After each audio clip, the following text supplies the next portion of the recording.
Welcome, everybody, to the podcast Aftersight. I am your host, Penn Street. And as always, I want to thank Audio Information Network of Colorado for making this podcast a possibility for all of us. Today, I have two very special guests.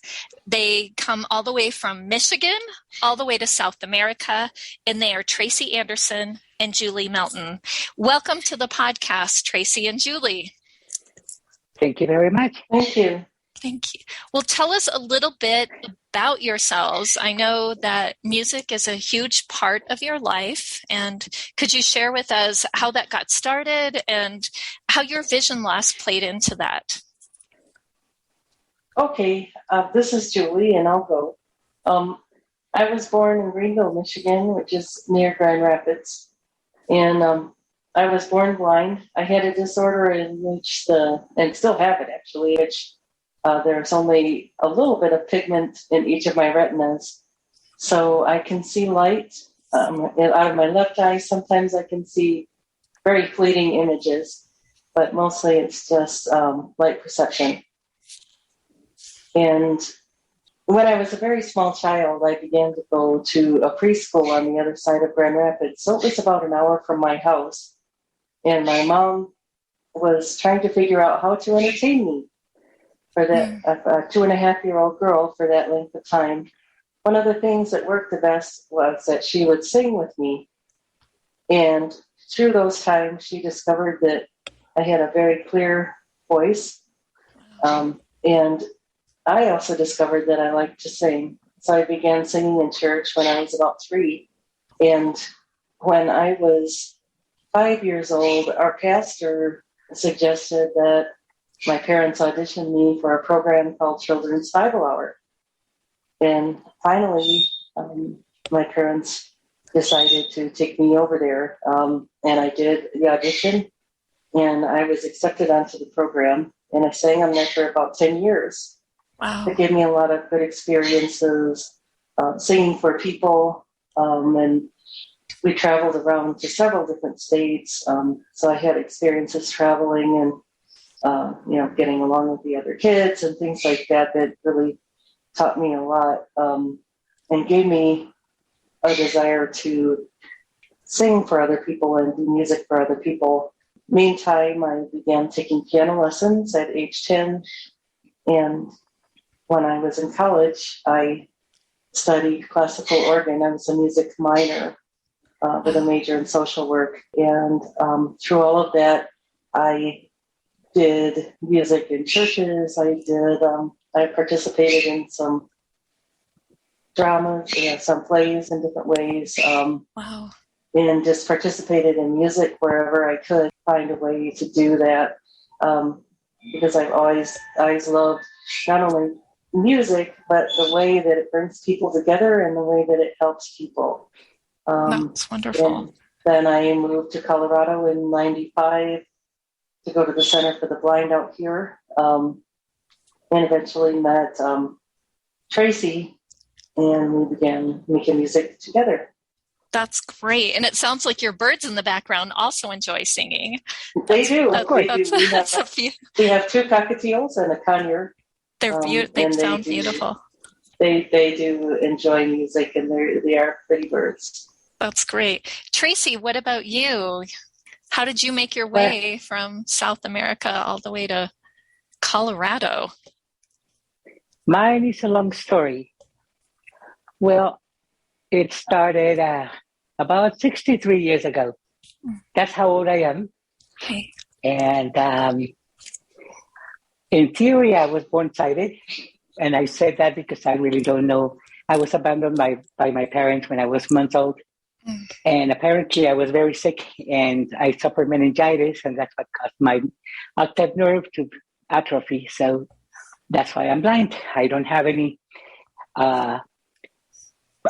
perception. So right. I'm completely, totally, definitively blind.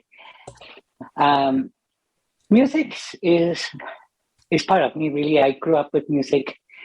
Since I'm 2 years old, they gave me a little, what in those days they would call xylophone, which is what we call here. What is it called, Julie? Oh gosh, I forgot the glockenspiel. That's what it's called. Oh, the glockenspiel, yeah. Oh, okay. But in my time, I used to call it a xylophone. So I learned that was the first instrument that I was given, and I learned to play when I was like 2 or 3 years old. And then I went to a harmonica, went to accordion. Then in the school for the blind, when I went when I was 4 years old, I learned that music and piano. When I graduated, um, I went through basically professionally. Let's see, I started when I was 17 years old. I belong to several groups, musical groups. I play jazz, I play Latin jazz, I play all kinds, whatever they pay me, whatever they pay me to play. Were you still in South America at this time? Yes. Wow. So, in fact, I was, that's my dog. When I was 17, I was a very immature year. I was playing, but I was told to sit in for someone who was a professional pianist at the time. And the owner of the That's okay. My guide dog Beethoven may start up here in a minute, so you guys are good. And then, so that job went bad because I was very inexperienced. So I was fired the same day. But that's okay. That's one of the experiences. Yeah. You have to live to go. And about 2 years later, I moved to the capital city in Colombia, which is Bogota. And there I started to make my name in music. And I worked there for about 8 years until I met whom later will be my husband. And then I married. And that's why I'm here. Oh, okay. Then when I came to the States, I found it very difficult to find music job because, first of all, my style of playing is very different to what they play here. Secondly, I wasn't aware of the genres and everything. I didn't know much about it. So I ended up working for the phone company for about 23 years. Wow. But I never, And after I was retired, I decided to remake music and work with Julie more directly so we could start making music together. That's beautiful. I love the name of your, do you call it a band or that you guys call yourself Heart and Music? And well, that's more of a group name for our duets. We do have a band called Cascade. Oh, okay. That we also have started, but Heart and Music is a name that Tracy came up with. And I thought it was just so descriptive of what we want to do because, as I said, when we put our hearts into it, we really want to touch people's hearts and help them feel something. Yeah. Help them feel better in many ways. Well, I know when I listened to your song Good Evening Love on Spotify last week, I just fell in love with what you guys are doing. And I mean, you nailed it. It is felt by the heart. It's beautiful. I can't wait to hear more. And I think it's fantastic what you guys are doing. So you perform at weddings, parties, different events. Is that correct? Yes. Barbecues. Yeah. Awesome. Whoever will have us sing, I'll sing at a barbecue. Well, how can our audience reach you and find out more about what you guys are doing? They can do it two different ways. One is that we have a phone number to Heart and Music, and it is a Denver phone number, so it's going to be 720-724-8877. 720-724-8877. The other way is through email, and so that is going to be suggestions. So SUGGESTIONS at heart-and-music.com. suggestions at heart-and-music.com. Now the and is spelled out A-N-D. Yes. A-N-D, sorry. Thanks, Tracy. A-N-D, sorry. Yeah, thanks for clarifying that, because it's not an ampersand. So, That's right. That's right. That's right. Well, you guys seem to make such a great team. You know, Tracy, you're the pianist, composer, and organizer behind the music. And Julie, you're the organist, singer, and songwriter behind the music. Would you guys mind sharing a little bit of what you do with our audience? I don't have anything ready, actually, but let me see if I can go to the piano. Okay. Oh, the keyboard. Yeah. Julie, can you sing something, Julie? Sure. Like what? I know. I love putting people on the spot. I'm kind of notorious for that. So That's fine. I don't care. I don't mind it. Who knows what makes Hold on, babe. Hold on. snowflakes fall from the sky? Mm. Something like that. Yeah. Yes, okay.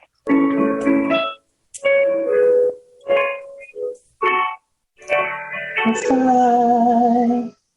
Who knows why we say why? She's in the bedroom. I'm here at the keyboard. Oh, okay. Yeah, play because it if for we you, go and then- closer, we'll echo. I don't. Yeah. Well, it sounds beautiful on my end. But this is what Julie wrote the words for this song. I wrote it. I wrote the melody and it. So see. Fall from the sky.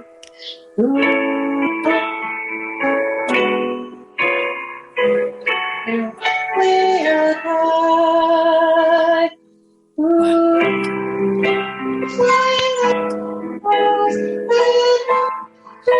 So true.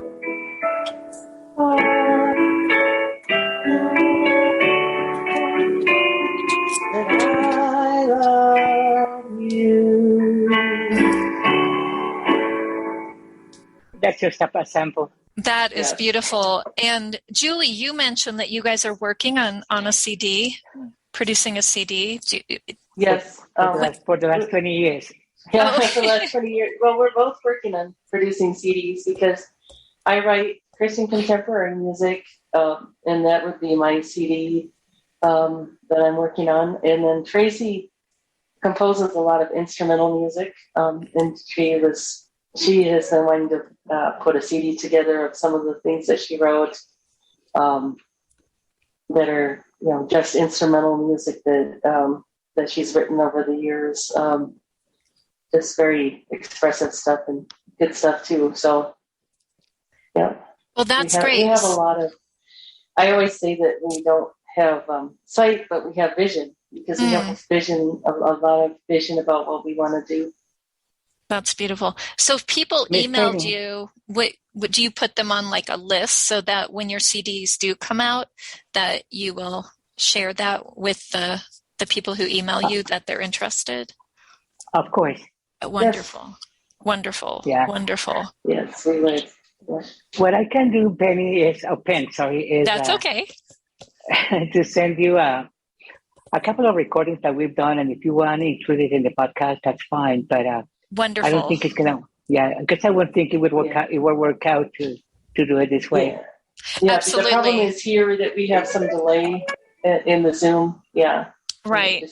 Yeah, technology, right? So yes, if you guys would do that, that would be great. We can tag it on. So Tracy and Julie, we call this podcast Aftersight because, as you know, cultures all around the world treat blind people differently than they do people who are sighted, and in some, even in some communities, they're ostracized more than others. And so the reason for this podcast is to, let the world know that there is life after sight. And I loved what you said about, you may not have sight, but you both have vision. And that really hits home to what we're trying to get across in this podcast. Do you feel that your lack of sight amplifies your music? No, no. I feel music for me is something natural, something that was born with me, in me, I should say. So it's nothing related to blindness or to anything that I personally forbear. So it's not like because I'm blind, I'm a musician. No, it's Right. not so. Do you feel like you because like you said, your heart and music, do you feel like you feel it more in your heart than you would because like I know when I listen to music, I have some residual vision, and I feel the music better if I close my eyes versus having the distraction of the fuzzy world around me. You're talking about a very different part of music, which is the listening part. And not many people know how to listen to music. And that's one of the reasons we don't have good music anymore, is that people don't listen. So they just listen to the beat and that's it. So there's no educated ear for music anymore. So that's why it's hard to break into the market when you are a musician of traditional, like we are, background. So it's a little harder than being a pop or being a rapper or something, because people don't listen to the music anymore. People listen to the beat and how loud it is. The other problem is that music is an auditory medium, and many people do try to make it a visual medium because they want anymore. It's not enough to have an audio demo. You have to have a video. You have to have a lot of graphics, and even on like album covers and things like that. It has to be very graphical to catch people's eyes. And that in some ways makes it harder for us because, we may not know what is eye-catching. We have to get advice from people and say, what? I remember when we released Good Evening Love that we got advice from several people, and my brother was kind enough to work on some graphics, and then a friend of ours actually did the graphic for our cover art, because because you have to have all that visual stuff anymore to catch people's eyes as well as their ears. I never thought about that. I guess because I'm not visual, I never thought that you had to have a visual to capture the audio, which I would think it would be the opposite, right? like that would be the audio first, and then the visual would just be secondary. So that's an interesting. Perhaps you remember that song of the 80s, the video "Kill the Movie Star" or something. Kill the Radio Star. Video, kill the radio star. That's right. I have not heard that song in forever. That is true. Yeah, exactly. That is true. And that's the reality. Now people have to see the person, not necessarily the singer, but the person. They don't listen to the singer. If they don't see the singer, they don't believe in the singer. Interesting. So it's a very visual experience nowadays rather than a musical experience. So. Wow. So what's your, when you said, how can we teach people? Because Tracy, like you said, people have lost that skill of how to listen. How, is there a way that we can change that? The way, there is, of course. The media have to go to the days when they really played music based on the public's perception. Now they play on the commercial perception. So whatever is commercial, that's what they sell. Not what is good, but what is commercial. So that's a very, very hard thing to overcome nowadays, because the attention span of people is very short. So people don't want to listen. They just want to see little cuts, little things, and then that's what it entertains them rather than the song. So wow, it's a very complicated world nowadays for musicians for that reason. So I think it would be fantastic if we had music in the dark, because then it would put everybody, the audience, they would be forced to listen, correct? Yeah. Yes. But another reason is that music disappears in schools as a subject. Mm-hmm. See, music is not being taught in schools at the same level it used to be in the past. So people really are not learning music from the beginning, and that's a disadvantage for us, the musicians. Is that true in South America as well? I know United States, I mean, they've cut out so much curriculum that is, to me, is so important in the building blocks of learning for children. But in South America, have they also cut out music in school? The problem with South America is that they wait for the United States to take one step, then they copy that step. Oh, okay. So if the curriculum in the United States drops arts, then naturally South America is going to do so, because it's the United States and they follow what the United States does. So it's a very strange symbiosis, which I don't like, but it's the reality. Right. So Julie and Tracy, is there some sort of words of wisdom that you could leave our audience with, inspiring them about music and what it means to you? I would just say, don't care what anybody else thinks, whether you're listening to music or whether you're making music yourself. Don't pay attention to what other people think. Do what you feel. Of course, you need to learn the techniques. Of course, you need to observe the rules of music. But within that, do what you feel and trust yourself.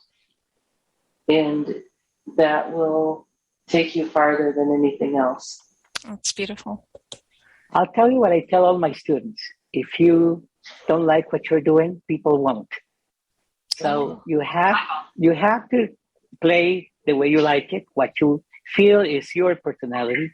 Don't try to copy anybody, just be yourself and try to do the best you can with what you know. That's basically what it is. But if you don't like it, then nobody else is going to like it. So that's my advice. That's great. That's great.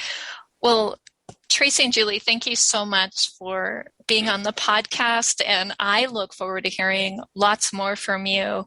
And that Music in the Dark has got my brain sort of going. And how can we make that happen? And so I know you guys will be hearing from me about that soon. Anytime. Yeah. And thank you so much for sharing your stories. And I just love the advice that you've given, not just me, but our audience, and I hope everybody takes it to heart. And again, thank you so much for taking the time out of your day to share your journey with our listeners. And thank you for having us. Absolutely. And everybody out there, be kind to yourself today and find a way to be kind to somebody else. And we will check in with you next week.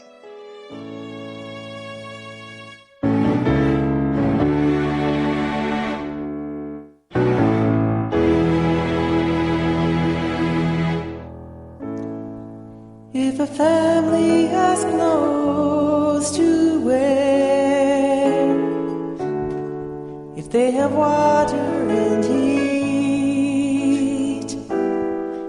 if a child sleeps safely at night, if she has love to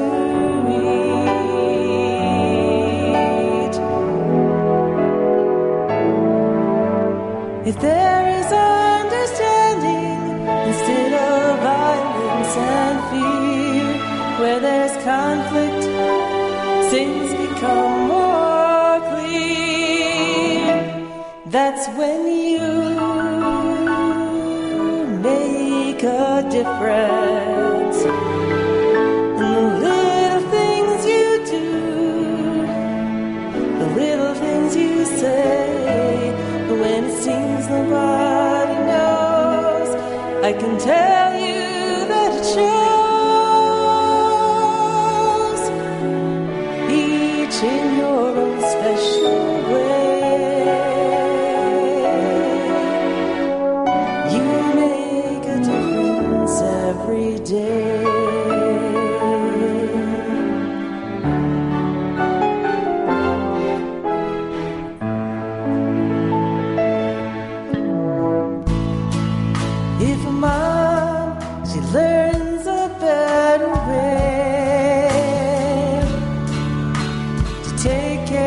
her child.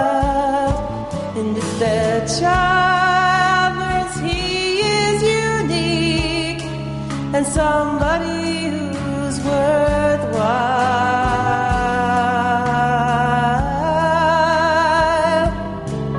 for the families reunited and those who need to stay apart, if we can help them make a brand new start, well, that's when you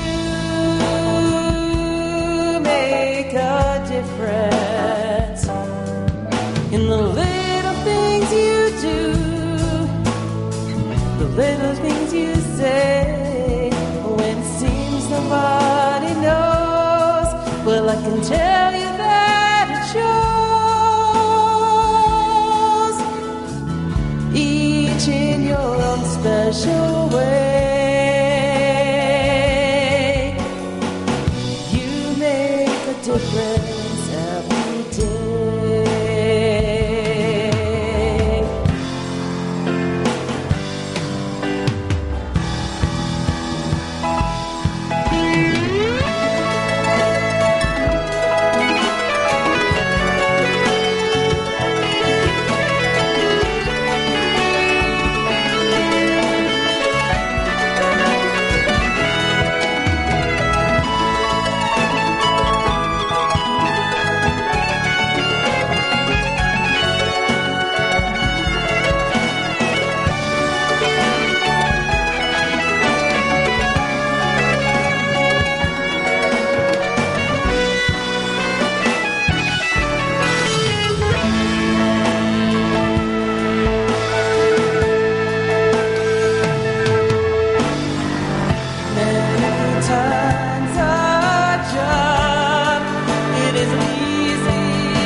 A difference